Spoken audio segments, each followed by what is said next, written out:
인간이 범죄하여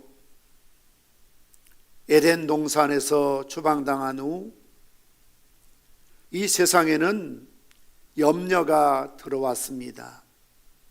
그래서 이 세상 어느 곳이나 염려가 없는 곳이 없고 염려가 없는 사람이 없고 염려가 안 되는 일이 없습니다. 앞서 불렀던 찬송가 479장의 가사처럼 괴로운 인생길 가는 몸이 평안히 쉴 곳이 아주 없네. 걱정과 고생이 어디는 없으리 돌아갈 내 고향 하늘나라. 걱정과 고생이 없는 사람이 없는 곳이 없는 시대가 어디 있겠습니까? 가사 그대로 우리는 염려 많은 세상 속에 파묻혀 살아가고 있습니다. 돈에 대한 염려, 의식주에 대한 염려, 사랑하는 사람과 헤어짐에 대한 염려, 질병에 대한 염려, 죽음에 대한 염려, 사고에 대한 염려, 학업에 대한 염려, 대인관계에 대한 염려, 가족에 대한 염려 등 죽을 때까지 염려와 싸우며 살아가고 있습니다. 혹시 암에 걸리지 않을까? 혹시 자동차 사고가 나지 않을까? 혹시 코로나에 감염되어 양성 확진자가 되지 않을까? 회사에서 실직을 당하지는 않을까? 혹 결혼을 못하지는 않을까? 학교에 간, 군대 간, 회에 있는 우리 아이들에게 어떤 어려움은 없을까? 하루에도 수없이 염려거리가 파도처럼 밀려옵니다. 그래서 이런 염려가 지나칠 만큼 심각해지면 과민 반응을 일으키고 스트레스를 받고 불면증에 시달리고 우울증에 시달릴 수도 있습니다.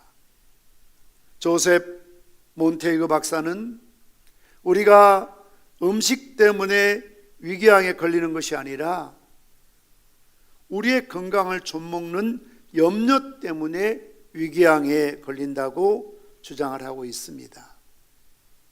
에드워드 포돌스키는 말하기를 염려는 우리 몸에 유익한 인자들을 죽이고 독성 인자들을 높여서 정신질환과 고혈압, 심장병, 위장병 등과 같은 모든 질병의 원인이 된다고 말합니다.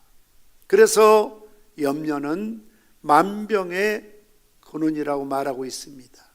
심지어는 에드워드 호돌스키는 말하기를 암세포를 죽이는 항암인자까지 염려라는 것이 죽여서 각종 암의 결정적인 원인이 되게 한다라고 지적을 하고 있습니다. 암에 걸린 사람들의 특징이 염려가 많은 특징을 갖는다는 것이죠. 미국 속담 가운데도 건강에 대한 지나친 염려만큼 건강에 치명적인 것은 없다. 말짱하게 건강하게 아무 일 없는 것처럼 잘 살아가고 있다가 어느 날 TV에서 누가 나타나서 암에 걸린 증상들, 그런 징후들을 이야기하면 내 몸이 요즘 이상하다. 내가 암에 걸린 거 아니야? 불필요한 건강 때문에 오히려 건강을 잃어버린다는 것이죠. 다시 말씀드리면 현대인들은 실제로 건강 자체의 문제보다 건강을 염려하는 것 때문에 건강에 커다란 피해를 초래하고 있다는 것입니다. 이런 염려 속에 태어나고 살고 있는 우리들에게 오늘 하나님 말씀은 첫 번째 염려로부터 해방되려면, 자유하려면 염려를 중단해야 된다라고 말씀하고 있습니다. 6절 말씀 보시면 아무것도 염려하지 말고, 히브리어로 메림나테라고 말하고 있습니다. 이것은 금지를 나타내는 현재 명령형입니다. 염려를 중단하라는 것입니다. 여러분들이 늘 생각 속에, 가슴 속에 맴돌고 있는, 잔재되어 있는 그런 염려들이 있을 때마다 그때마다 염려 스톱 명령을 내리라는 것이죠. 염려하지 마라. 물론 또 시간이 지나면 또 염려가 또 새싹처럼 터오르죠. 그럴 때도 염려하지 마라. 그렇게 중단해야 된다는 것입니다. 이는 당면한 문제에 대해서 걱정하거나 초조해하거나 불필요한 관심을 쏟지 말라는 것입니다. 고아의 아버지요, 기도의 아버지란 별명을 가지고 있는 조지 밀러는 염려의 시작은 신앙의 종말이며 참된 신앙의 시작은 염려의 종말이다 그랬습니다. 뭘 말합니까? 우리가 염려하기 시작하면 신앙 믿음의 끝이라는 것이죠.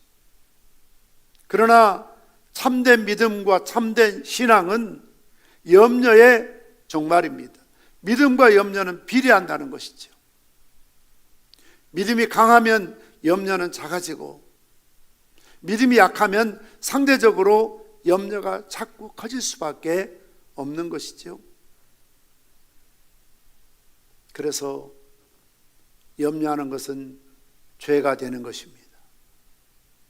염려는 가치 중립적인 것이므로 염려를 해도 안 해도 문제가 되는 것이 아니고요, 살인하지 말라고 했는데 살인하면 죄가 되는 것처럼 분명히 오늘 말씀에서, 성경 전체에서 염려하지 말라고 했는데 늘 염려하고 사는 것은 죄가 되는 것이죠.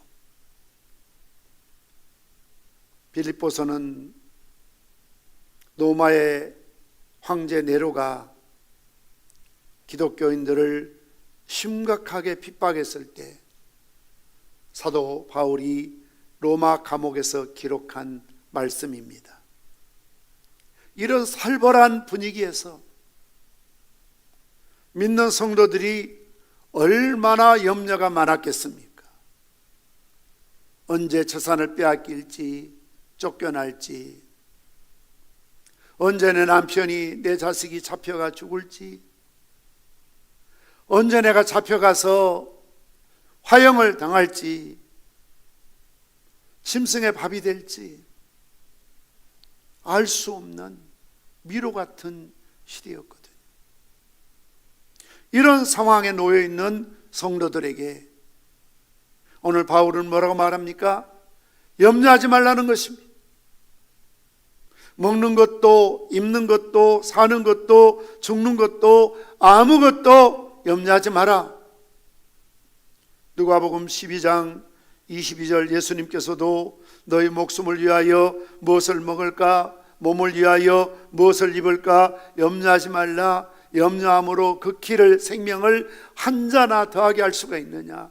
염려한다고 해결될 것 같으면 성경은 염려하라고 했을 거예요. 시간 있으면 염려하라고 했을 겁니다. 틈만 있으면 염려하라고 했을 겁니다. 그러나 앞에 말씀드린 것처럼 염려는 영적으로, 육체적으로, 관계적으로, 사역적으로 아무 유익이 없는 백해무익하고, 그것은 사단의 뿌리는 악한 씨앗과 같기 때문에 염려해서는 안 된다라고 말씀하고 있습니다. 평안을 빼앗기고, 행복을 빼앗기고, 소화불량, 신경쇠약, 궤양, 두통, 식욕을 잃게 하며 소심하게 만드는 백해무익한 것이 염려이기 때문에 염려하지 말라는 것입니다. 부정적인 염려는 사탄이, 마귀가 우리 마음의 생각 속에 심어준 씨앗과 같은 것입니다. 이런 사탄의 전략에, 꾀임에 우리가 빠져들어가서는 안 된다는 것입니다. 그래서 첫 번째는 염려, 스톱, 염려하지 말라라고 말씀하고 있습니다. 두 번째로 염려로부터 해방과 자유를 누리려면 염려하는 대신에 기도해야 하라는 것입니다. 걱정하지 마라, 염려하지 말라, 생각 없이 살라는 거 아닙니다. 절대 그런 의미는 아닙니다. 무책임하게 살라는 것도 아닙니다. 많은 걱정거리가 있지요. 많은 염려거리가 있지요. 그래서 오늘 이어서 염려하지 말라라고 말하고 이어서 뭐라고 말합니까? 다만 모든 일에 기도와 간구로 너희 구할 것을 하나님께 아뢰라는 것이죠. 아무것도 염려하지 말라. 모든 일에 여러 가지의 염려가 있고 근심거리가 있는데 이 모든 일, 이런 염려와 근심거리를 생각 없이 살아가는 것이 아니고 이런 일들을 하나님 앞에 기도와 간구로 아뢰라는 것이죠. 염려는 염려의 상황을 결국 만들어가는 죄이기 때문에 염려하지 말라고 말합니다. 염려는 하나님을 근본적으로 신뢰하지 못하게 하는 죄이기 때문에 염려하지 말아야 됩니다. 쓸데없는 생각, 병적이고 비정상적이고 파괴적인 염려를 해서는 안 된다는 것입니다. 우리가 염려가 죄라는 사실을 알고 염려를 안 한다고 해서 염려거리가 없어지는 게 아니잖아요. 현실은 그대로 엄연히 존재하잖아요. 방 안에 있는 오물을 내가 치울 수 있으면 치워버리면 되는데 내게 치울 수 있는 능력의 한계가 있다는 것이죠. 나도 염려 안 하고 싶은데 자꾸 그것이 생각에 남고 삶 속에서 반복되고 파도처럼 밀려온다는 것이죠. 그래서 염려 대신에 염려거리를 하나님 앞에 가지고 와서 기도로 하나님 앞에 소위 맡겨드리는 것이죠. 영국의 스펄전 목사님 말하기를 10년을 염려하는 것보다 차라리 10분간 기도하는 편이 좋다고 그랬습니다. 10년 동안 염려하는 것보다 10분 동안 기도하는 게 낫고 사람 앞에 1만 마디 말하는 것보다 하나님 앞에 100마디의 말이 훨씬 더 효율적이라는 거죠. 효과적이라는 것이죠. 기도하라는 말은 문자 그대로 하나님께 간구한다는 것이고 또한 이 말은 포괄적으로 하나님을 예배하고 경배하고 하나님께 나오는 것을 의미합니다. 베드로전서 5장 7절 말씀 보시면 너희 염려를 다 주께 맡기라. 이는 그가 너희를 돌보심이라 권고하심이라. 어린아이들이 근심 걱정거리가 많이 있습니다.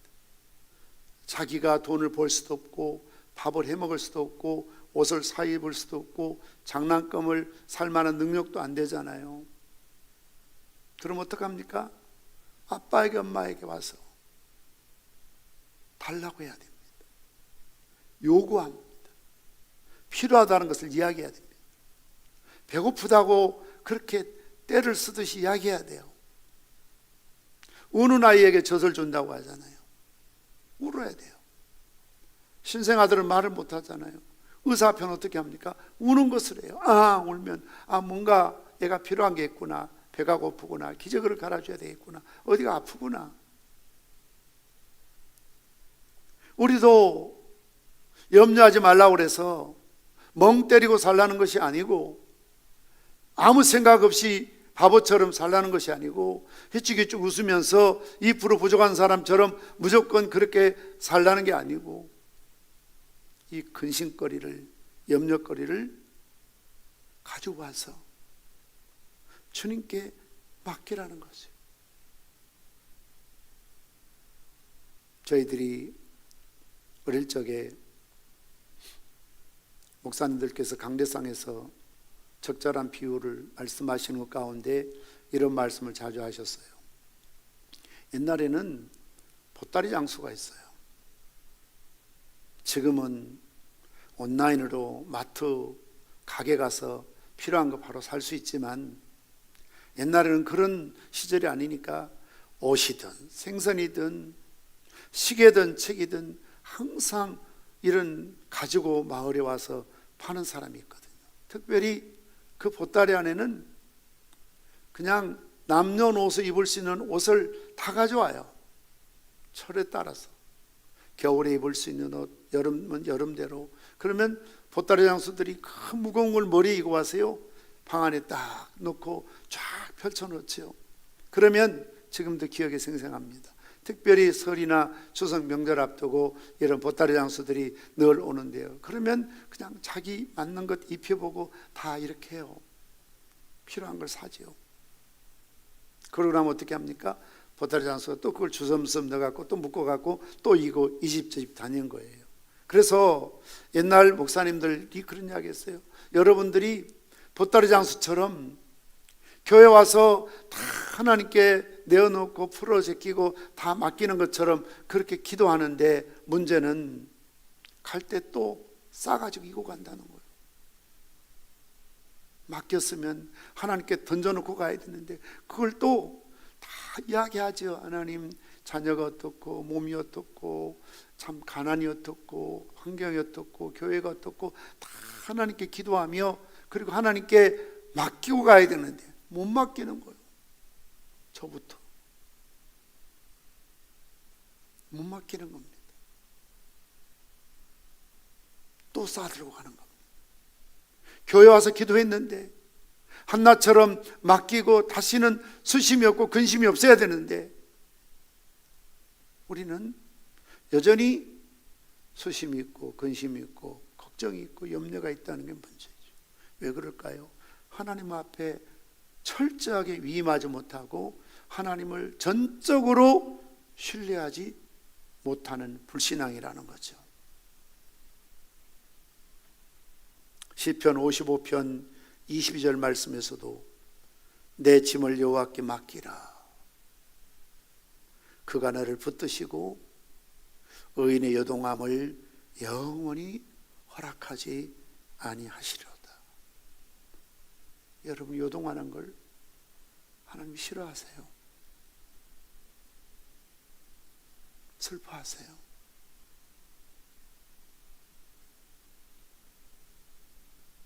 내 짐을 여호와께 맡기라는 거예요.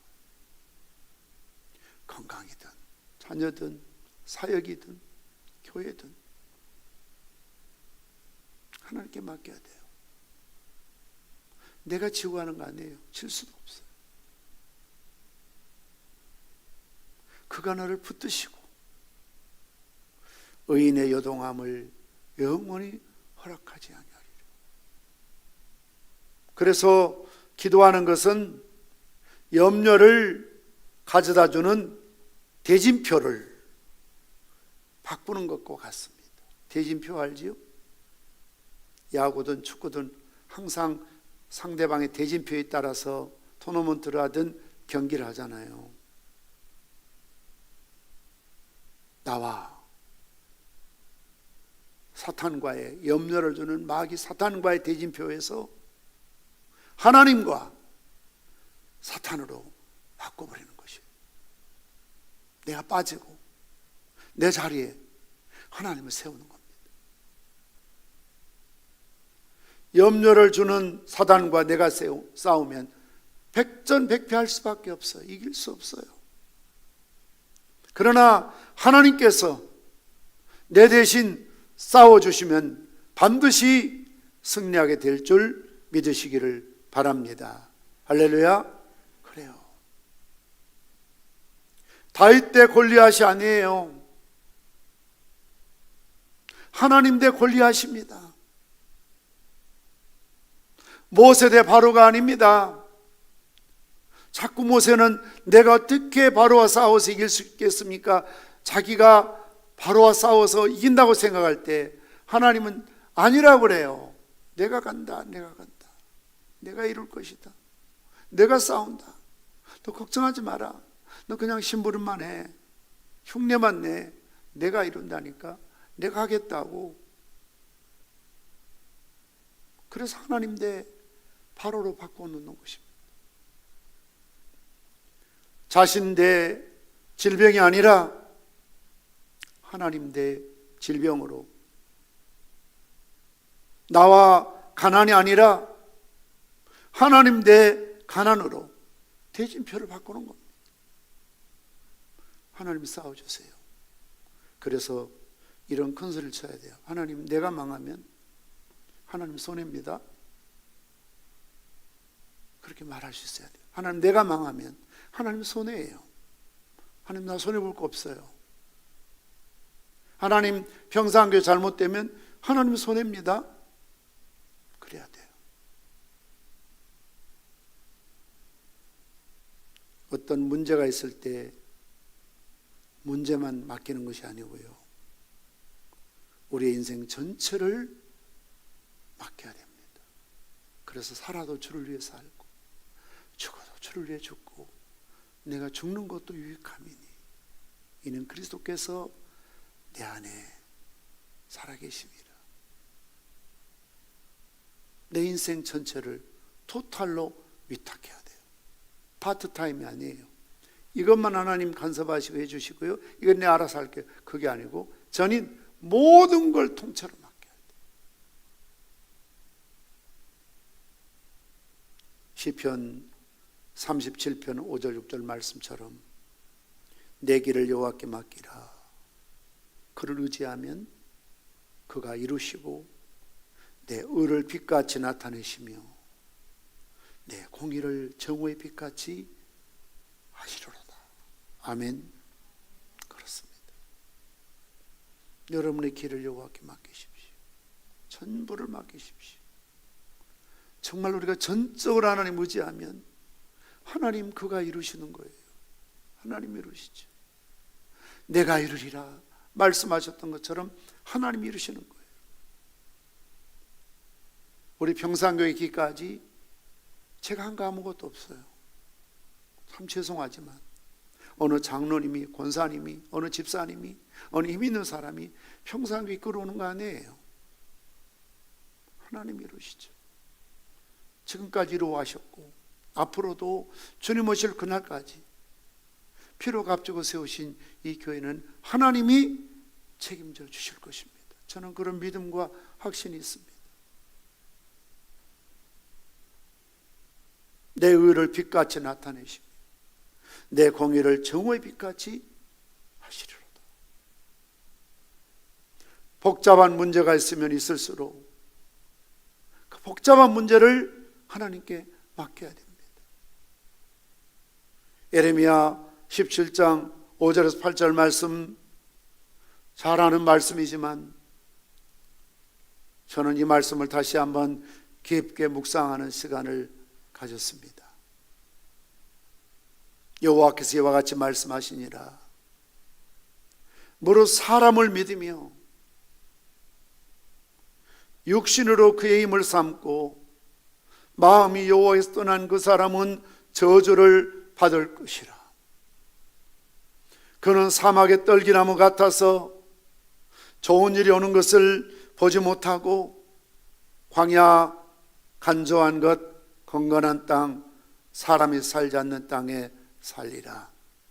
그러나 무릇 여호와를 의지하며 여호와를 의뢰하는 그 사람은 복을 받을 것이라. 그는 물가에 심겨진 나무가 그 뿌리를 강변에 뻗치고 더위가 올지라도 두려워하지 아니하며 그 입이 청청하며 가무는 해에도 걱정이 없고 결실이 그치지 아니함 같으리라. 아멘. 사람을 믿지 마세요. 믿을 사람이 없어요. 믿을 만한 사람이 없습니다. 그래서 예수님도 인생을 하심으로 인생들에게 자기 몸을 의탁하지 않아요. 그게 고독이죠. 외로움이죠. 저는 며칠 전에 기도하면서 그런 생각을 했어요. 아, 목회자는 평생 의리구나. 그게 목사더라고요. 교인들이 갑이에요. 있을 때는 담임 목사의 권위 앞에 순종하는 것 같이 보이지만 교회를 떠날 때는요, 언제 봤느냐 싹 외면해요.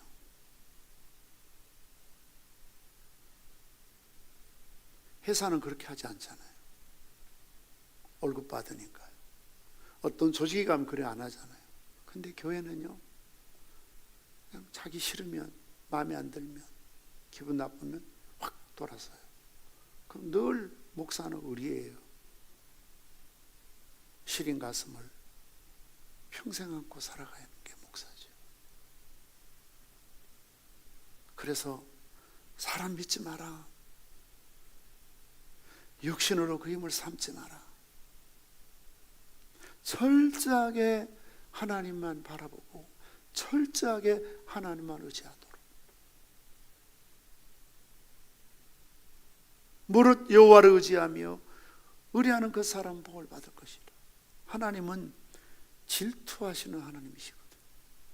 그래서 우리가 세상 살아가면서 때로는 믿는 도께 발등 찍힐 때가 많습니다. 설마 그 사람이 그럴 줄 몰랐는데 발등 찍히는 거지. 사람은 믿을 대상이 아닙니다.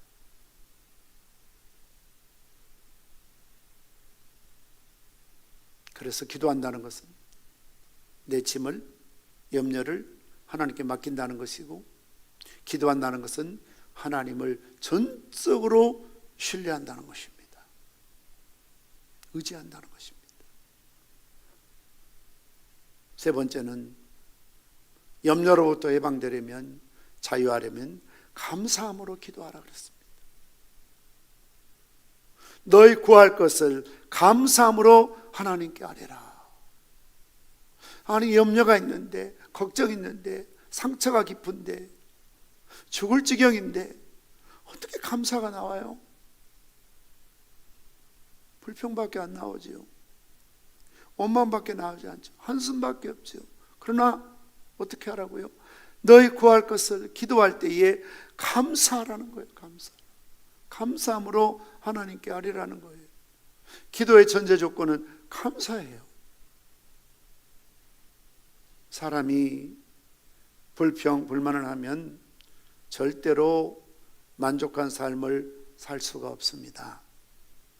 그러나 범사에 감사하면 모든 일에 만족하게 됩니다. 감사는 인생을 행복하게 합니다. 우리가 하나님 앞에 어려운 가운데서도 바울처럼 범사에 감사하면 참 하나님이 기뻐하시더라고요. 감사할 일이 있을 때 감사하는 것도 하나님 기뻐하시지만 도무지 감사할 상황에 처지하는데도 하나님 감사합니다 하면 하나님이 감동을 받으세요.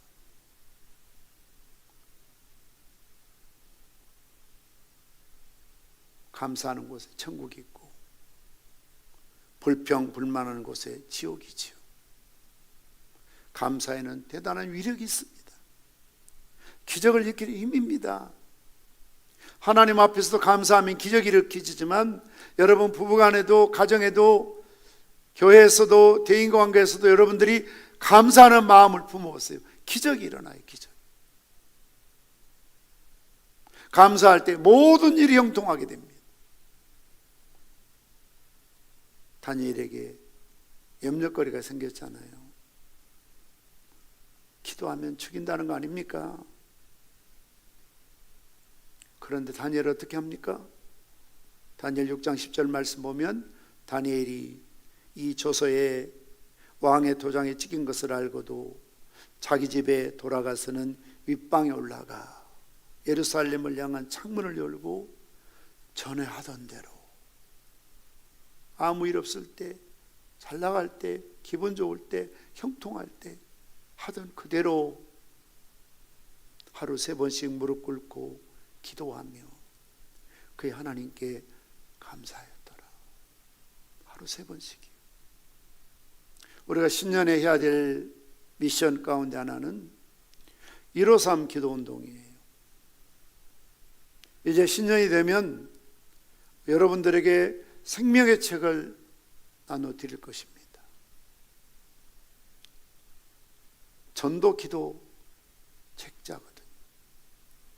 거기에 기도한 날짜를 쓰고 대상을 쓰고 나와의 관계를 기록해서 153 하루에 5분 이상씩 3번씩 기도하는 겁니다. 여러분 153은 잘 알잖아요. 요한복음 21장 22절 말씀 보면 베드로가 금을 올렸더니 고기가 낚였는데 153마리더라. 153. 그래서 모나미 연필도 153 볼펜이 있어요. 하루에 5분 이상씩 3번씩 기도하는 겁니다. 다니엘이 그렇게 기도했습니다. 하루에 3번씩 예루살렘 성을 향하여 무릎 꿇고 기도했다. 근데 중요한 것은 어떤 기도입니까? 하나님 왜 이러십니까? 원망과 불평과 그냥 매달리는 그런 몸부림치는 기도가 아니고 그의 하나님께 감사하였더라. 지금 왕의 도장이 찍힌 것을 알아요. 왕의 권위도 알고요. 왕의 힘도 알아요. 어떤 도장입니까? 앞으로 한 달 동안 왕 외에 누구에게도 무릎 꿇거나 기도하면 사자굴에 던진다는 거예요. 죽는다는 겁니다. 죽이겠다는 겁니다. 이러한 사실을 알고도 다니엘은 전해된 대로 창문 열어놓고 숨어 사는 것이 아니고 예루살렘 성전을 향하여 하루에 3번씩 무릎 꿇고 기도하고 감사했더라. 결과 어떻게 됐죠? 하나님께서 사자굴에서 건지시잖아요. 다니엘과 느부갓네살의 싸움이 아니라 하나님과 느부갓네살의 싸움이 되잖아요.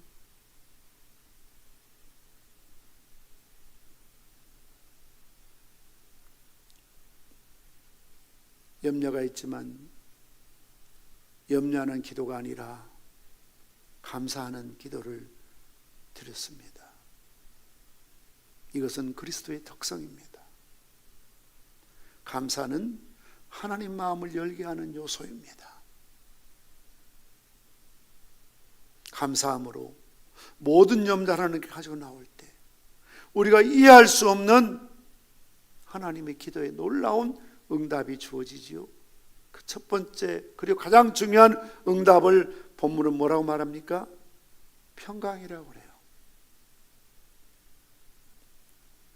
그래서 결국 하나님의 평강이 우리의 마음과 생각을 지켜주시겠다라고 7절에 말씀합니다. 그리하면 모든 지각에 뛰어난 하나님의 평강이 그리스도 예수 안에서 너희 마음과 생각을 지키시리라. 여기서 지키신다 이 말은 수비하다, 경계하다 그런 뜻입니다. 하나님의 평강이 우리의 삶의 성벽과 망대 주위를 돌아가면서 지켜주신다는 것이죠.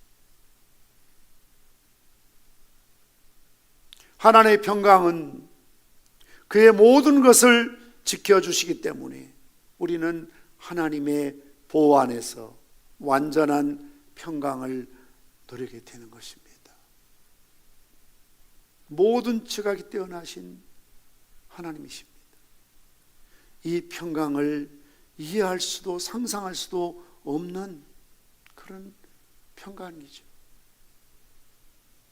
요한복음 14장 27절 말씀처럼 평안을 너희에게 이치노니 곧 나의 평안을 너희에게 주노라. 내가 너희에게 주는 것은 세상에 주는 것 같지 아니하리라. 너희는 마음에 근심하지도 말고 두려워하지도 말라.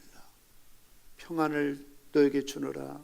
세상에 줄 수 없는, 세상에 알 수 없는, 세상에 빼앗을 수 없는 평안을 너희에게 주노라. 미국에서 목회하셨던 월치 목사님께서 장수하셔서 1세 생일을 맞이하게 되었답니다. 생일 축하식에서 한 기자가 목사님 올해 100세가 넘으시고 101세이십니다. 남아있는 생애를 생각하면 혹시 걱정되지 않으십니까? 라고 질문을 던졌답니다. 그때 그분은 말하기를 나는 30년 전 70세에 은퇴를 했는데 그때서야 비로소 깨달은 중요한 진리가 하나 있다네. 목사로서 부끄럽지만 나는 일평생 살아오면서 매일 염려를 끌어안고 살았어. 교인 때문에, 교회 때문에, 재정 때문에, 행정 때문에, 이런저런 일 때문에 늘 염려를 끌어안고 살았어. 날마다 염려하고 근심하고 살아왔는데 나중에 은퇴할 때 가만히 보니 내가 평생 끌어안고 씨름한 것 중에 실제로 일이 터진 것은 거의 없었어. 안 해도 되는 염려를 했다는 거죠. 제 이야기 같아요. 다른 사람 이야기가 아니고 제 이야기입니다. 사실 교회를 개척한 이후로 하루도 한 달도 한순간도 염려 없는 시간들이 없었던 것 같습니다. 참 부끄럽지요. 언젠가도 말씀드렸지만 지금도 너무 기억이 생생하네요. 처음 있던 그 교회에서 건너편 언양문집으로 이사 가야 되는데 처음 있던 교회가 전세 10만 원에 월세 1만 원이 집 같지도 않는 집을 수리해서 살만하니까 주인이 비켜달래요. 없는 서름이죠. 그때는 왜 2년 보장도 안 했는지 모르겠어요. 그런 게 없어요. 주인이 뭐 언제라도 나가라면 나가야 돼요. 근데 건너편은 전세가 1,000만 원이에요. 월세가 10만 원이에요. 월세는 어떻게 참 감당했는데 100만 원밖에 없는 전세에서 1,000만 원 간다니까요. 이거 지금 이렇게 생각하면 돼요. 1억짜리에서 10억이 돼버린 거예요. 중압감. 갈만한 집이 다방했던 언양문집 거기밖에 없기 때문에 계약을 하고 그 다음 월요일 잔금을 치러야 되는데 돈이 없어요. 그 몇 차례 때 10손가락에 꼽을 수 있는 교인들 앉혀놓고 금요철 하면서 마음에 근심하지 말라, 염려하지 말라 그러면서 다 하나님이 책임지실 거니까 여러분 걱정하지 말고 기도만 하라고 그랬어요. 그래 교인들 다 보냈어요. 금요철화 끝나고 교회가 집이고 집이 교회였으니까 잠을 자려고 누웠는데 잠이 안 와요. 걱정이 됐어요. 아 이러다가 좁은 바닥에서 이거 무슨 망신인가. 하나님 살아있다고 능력 있다고 외치고 설교했는데 하나님 돈 못 구해서 결국 해지되고 교회에 오갈 데가 없으면 나는 뭐가 되는 거예요? 그리고 그랬어요. 하나님 어떻게 되는 거예요? 내 설교는 어떻게 해야 돼요? 어린 철없는 주일 학생들이 60명 그렇게 참석하고 있는데 저희들 어떻게 해야 돼요? 기가 막히더라고요. 잠이 안 오더라고요. 근데 그때 말씀드렸죠. 온천 제1교회 3여전대회가 토요일날 장안산 놀러 가다가 들려서 그것도 자기들끼리 차 안에서 뭐 때문에 남의 교회 놓고 교회다 아니다 기도처소다 그래서 싸웠대요. 왜 남의 교회 놓고 그렇게 싸웠는지 몰라요. 그러면 자기들 그랬대요. 야 우리 싸울 거 없어. 장안사 갔다 오다가 물어보면 되지. 그래서 자기들이 장안사에 놀다가 토요일날 오후에 저희 교회 앞에 차를 세워놓고 내려서 대뜸 묻는 말이 나한테 그래요. 교회 맞아요? 그러더라고요. 교회 맞습니다. 저 교회 간판 붙어 있잖아요. 그러니까 봐봐, 교회를 하잖아. 잠깐 들어와서 아무 소리도 안 했죠. 차 한잔하고 갔어요. 그런데요, 주일 오후에 이청자 권사님, 3년 회장이신데 잊을 수가 없죠. 본인은 잊으셨더라고. 임시기간이니까 몰라봐요. 주일 오후에 다시 찾아오셨어요. 정확하게 정말 200만 원 모자란데 205만 원을 봉투에 넣어가지고 가져오셨어요. 제가 손으로 받을 수가 없어가지고 성경 찬송을 펴서 받고 많이 울었어요.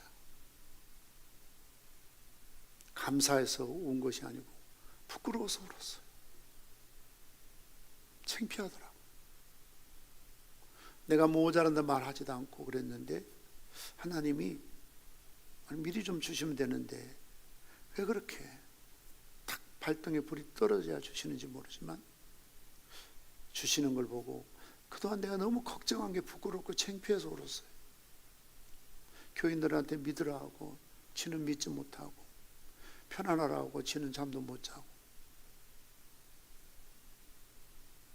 월요일은 시간이 이제 주일 지나면 바로 월요일인데 은행전까지 안 들어오면 이거 참 큰일인데 이거 어떻게 해야 되냐고. 빌릴 수도 없고 누가 빌려줄 사람도 없고.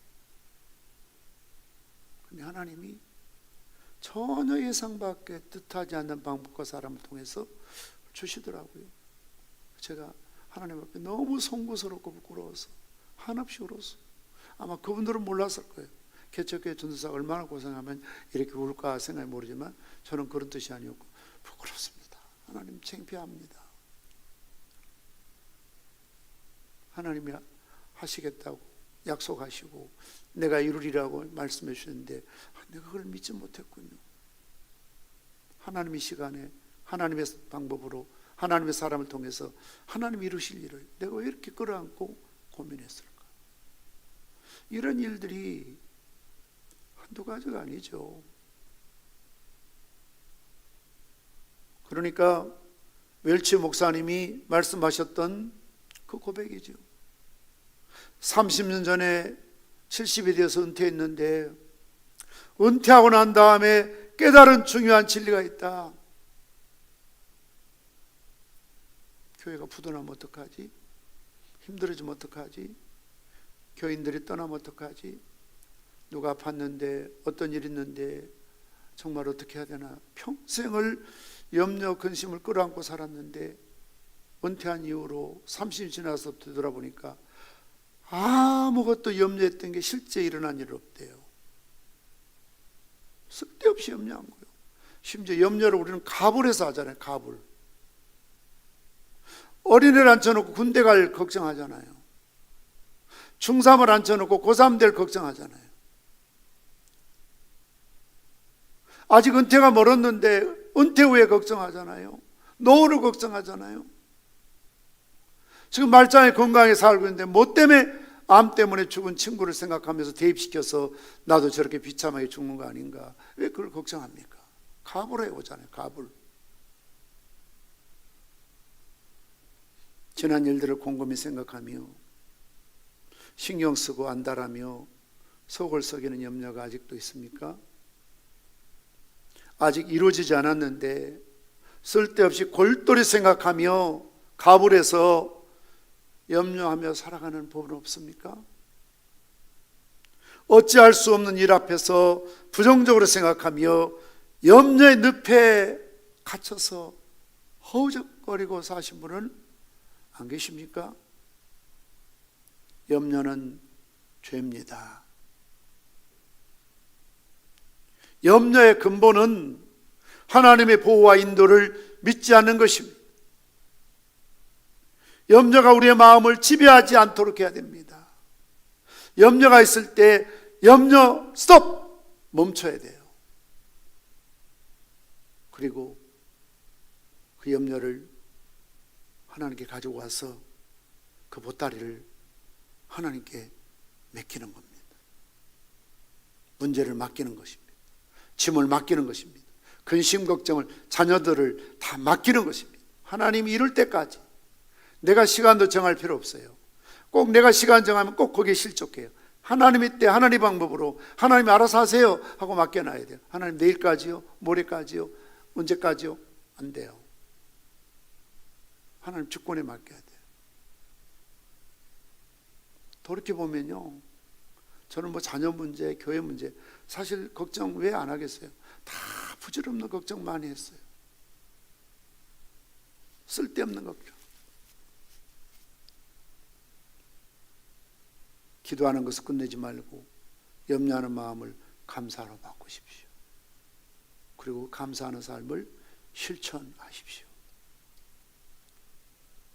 그러면 염려는 사라지고 평강의 하나님이 우리의 마음과 생각을 반드시 지켜주실 줄 믿습니다. 강철왕 카네기 사무실 한가운데 낡고 커다란 그림 하나가 평생 동안 걸려 있었다고 합니다. 그 그림은 유명한 화가의 그림도 아니었고 골동품의 가치가 있는 그림도 아니었습니다. 여러분 보시는 것처럼 커다란 나룻배 하나와 배를 젓는 노가 썰물대에 밀려서 모래사장에 아무렇게나 던져져 있는 저 그림입니다. 무척이나 절망스럽고 처절하기까지 보이는 그런 그림이지요. 그런데 저 그림 밑에 한 글귀가 새겨져 있었습니다. 반드시 밀물의 때는 온다. 소년 시절의 카네기는 세일즈맨으로 이 집 저 집 방문하며 물건을 팔고 있었습니다. 참 가난했습니다. 그런 어느 날 한 낡은 집에 들어갔을 때 저 그림 한 폭이 걸려 있는데 바로 저 그림 밑에 있는 글씨가 눈에 들어오더래요. 반드시 밀물의 때는 온다. 그래서 할아버지에게 요구했대. 할아버지, 저 그림 저 주시면 안 되나요? 그랬더니 할아버지가 단호하게 안 된다. 내가 제일 사랑하는 그림이다. 그럼 제가 돈을 구해와서 돈을 드릴 테니까 저 그림 저에게 파실래요? 안 된다. 내가 아끼는 그림이기 때문에 안 된다. 그럼 어떻게 하면 좋아요? 내가 죽거들랑 네가 가지려면. 그럼 약속해요. 할아버지 약속했대요. 오랜 시간을 기다렸다가 그 할아버지 세상을 떠난 다음에 약속처럼 그림을 가지고 와서 자기 사무실에 걸어두었습니다. 나중에 회사가 재벌이 되어도 회장실에 그 참 을이 빛가하고 아방궁처럼 꾸며도 카네기는 자기가 죽을 때까지 저 그림을 자기 책상 뒤에 걸어놓고 평생을 살았다. 그러면서 반드시 밀물의 때는 찾아온다. 이것이 카네기의 생활 신조였대요. 그림 한번 다시 보여주실래요? 저는 저 그림을 보면서 이런 생각을 했어요. 썰물 때가 온다. 누구를 위해 썰물이 오지요? 배를 위해서요? 노를 위해서요? 아니에요. 누군지 모르지만 저 배 주인이 있거든. 하나님은 여러분 회사를 위해서, 참 죄송하지만 우리 교회를 위해서, 그 누구를 위해서, 그 무엇을 위해서가 아니고요, 여러분을 위해서. 정말 하나님이 정말 여러분을 사랑하시거든요. 제가 어릴 적에 저희 할머니가 늘 저를 맞이할 때마다 아우 내 새끼, 내 강아지 그랬거든. 맨발로 튀어나오셔요. 아우 내 새끼, 내 강아지. 이번에 제가 기도할 일이 3일 동안 금식하며 기도하는데 그 음성을 들려주시는 거예요. 내 새끼, 내 강아지, 내가 너를 얼마나 사랑하는데. 평상교회가 아니라 평상교회보다 훨씬 내가 너를 사랑해. 제가 깨달았어요. 요한을 시몬아, 네가 나를 사랑하느냐, 내 어린 양을 먹이라. 사명보다 중요한 게 사랑이셨구나. 양을 치라는 게 목적이 아니고, 내 어린 양을 먹이라는 게 목적이 아니고, 시몬아, 네가 나를 사랑하느냐. 우리 어떤 사명보다 중요한 것이 주님의 사랑이거든요. 여러분이 사명을 위해서 물론 살아야 되고 사명을 위해 헌신해야 되지만 주님의 관심은 여러분의 영혼이에요. 여러분 자체예요. 오늘도 반드시 주님은 여러분에게 밀물의 때를 준비하고 계시죠. 코로나로 인해서 어려운 사업 때문에, 가정 때문에 지치고 힘들어하지만 주님의 관심은 여러분에게 있어요. 여러분이 염려하는 걸, 제가 염려하는 걸 주님이 근심하시고 싫어하시더라고요. 슬퍼하시더라고요. 회개 많이 했습니다. 그래서 마지막 연말에 참 생뚱맞는 설교 제목 같지만 오늘 제가 아내한테 그랬어요. 오늘 설교는 나를 위한, 나에게 던지는 메시지. 저한테 연말병이 있거든요. 힘들 때마다 너무 염려 근심이 많은데 하나님이 슬퍼하시구나, 안 기뻐하시구나. 염려 다 주님께 맡기고 그리스도 예수 안에서 지각이 떠는 하나님의 평강이 내 마음과 생각을 지키신다는 사실을 너무 제가 은혜를 많이 받았어요. 이번에 기도하면서 하나님의 그 깊은 사랑, 천하보다 귀한 사랑. 제가 맨 앞에 말씀드렸죠. 여러분은 정말 천하보다, 이 세상 그 무엇보다 귀한 하나님의 존귀한 자녀들입니다. 그러니 염려하지 마십시다. 하나님께 기도합시다. 감사합시다. 그러면 즉시로 하나님의 평강이 여러분의 마음과 생각을 지켜주실 줄 믿습니다. 왜 슬퍼하느냐? 찬양하신 후에 우리 합심으로 기도하는 시간을 갖겠습니다.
다시 한 번 왜 슬퍼하느냐? 왜 슬퍼하느냐? 왜 걱정하느냐? 무엇 두려워하느냐? 아무 염려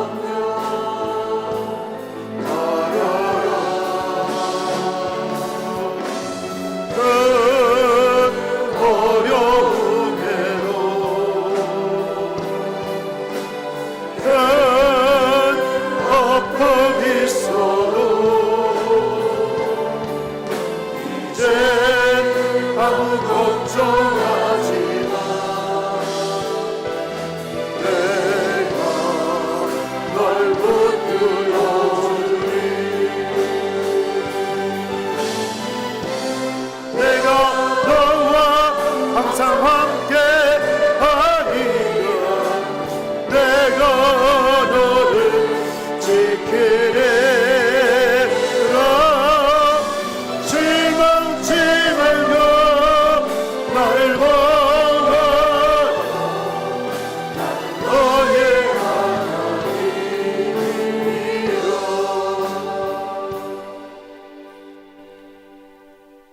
말씀드린 것처럼 웰츠 목사님처럼 우리는 평생 가정이든 직장이든 사업이든 자녀든 건강이든 목사라도 별 수 없어요. 목사라도요. 걱정 염려를 떨쳐버리지 못하고 살 때가 많이 있습니다. 그러나 염려는 죄라고 말씀드렸습니다. 하지 마라 그랬거든. 살인하지 말라.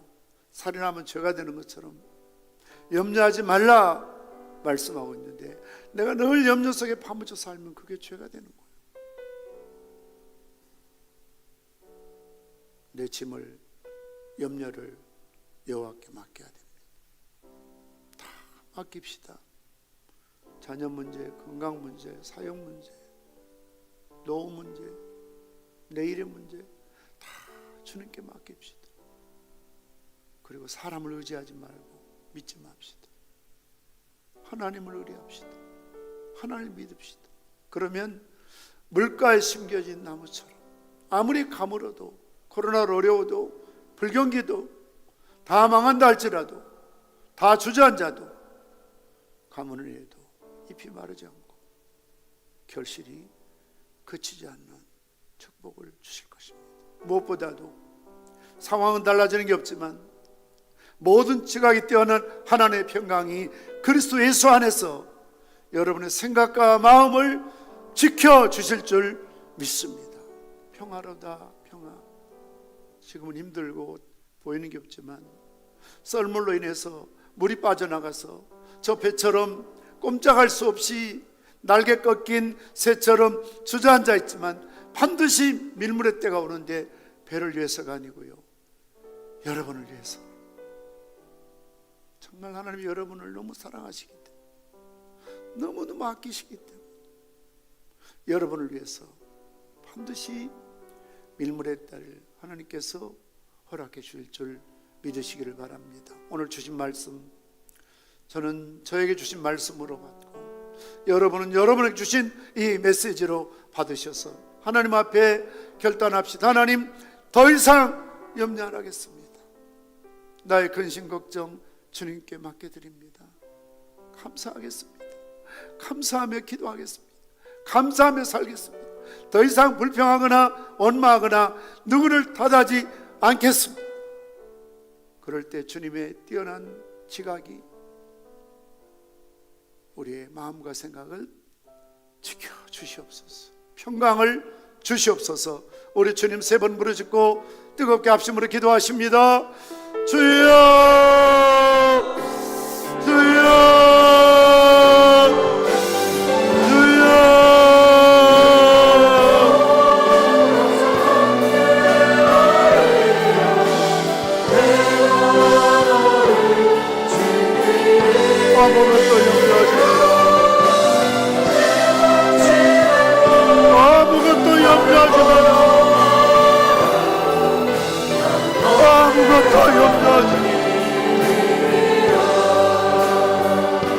가만 기도와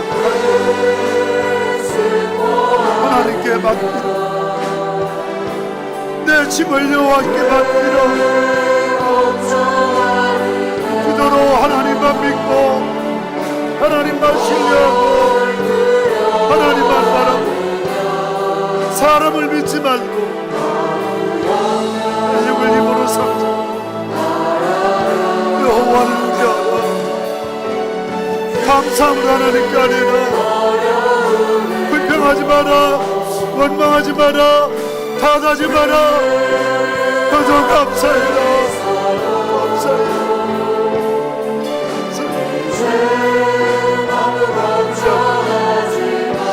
지각에 뛰어난 하나님의 평강, 그리스도 예수 안에서 우리 마음과 생각을 지켜주실 줄 믿습니다. 아멘, 아멘, 아멘, 아멘, 아멘. 지켜주실 줄 믿습니다. 나라는 우리 앞에 쌀물처럼 빠져나가 끌 수 없고 할 수 없고 할 수 없고 이럴 수도 없는 하늘과 배처럼 도무지 미래가 내일이 보이지 않지만 하나님은 반드시 밀물의 때를 준비하고 계십니다. 밀물의 때를 준비하고 계십니다. 우리 주님께서 밀물을 허락하시는데 배를 위해서가 아니라 닷을 위해서가 아니라 그 오분을 위해서 사명보다 더 우선해야 될 것이, 더 중요한 것이 사랑입니다. 너 하나를 심어라. 네가 나를 사랑하느냐? 이 사람들보다 나를 더 사랑하느냐? 이것들보다 나를 더 사랑하느냐? 질투하시나 보다. 이 세상 그 누구도 그 무엇도 우리 마음에 주님보다 하나님보다 더 사랑하거나 더 신뢰하거나 믿지 않게 하시고 전적으로 질투하시는 하나님 앞에서 하나님만 바라보게 하시고 하나님만 사랑하게 하시고 아브라함처럼 이삭의 마음을 빼앗기지 않게 하시고 하나님 앞에 내 독자 이삭이라도 바칠 수 있는 그런 믿음으로 뛰어있게 도와주시옵소서.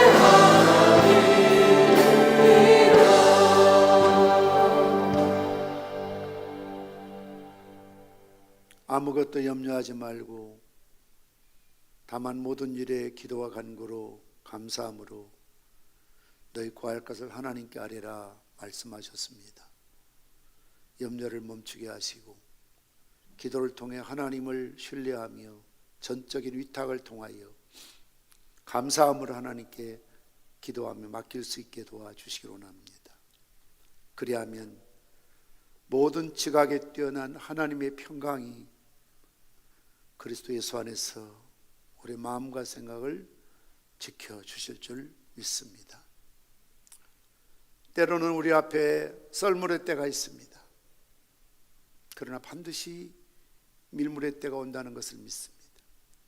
배를 위해서가 아니라 어부를 위해서, 그 무엇과 다른 것을 위해서가 아니라 하나님이 나를 너무너무 사랑하시기 때문에, 천하보다 귀하기 때문에, 그 무엇과도 바꿀 수 없는 하나님의 사랑의 존귀한 대상이기 때문에 우리가 염려하는 것을, 근심하는 것을 하나님이 슬퍼하십니다.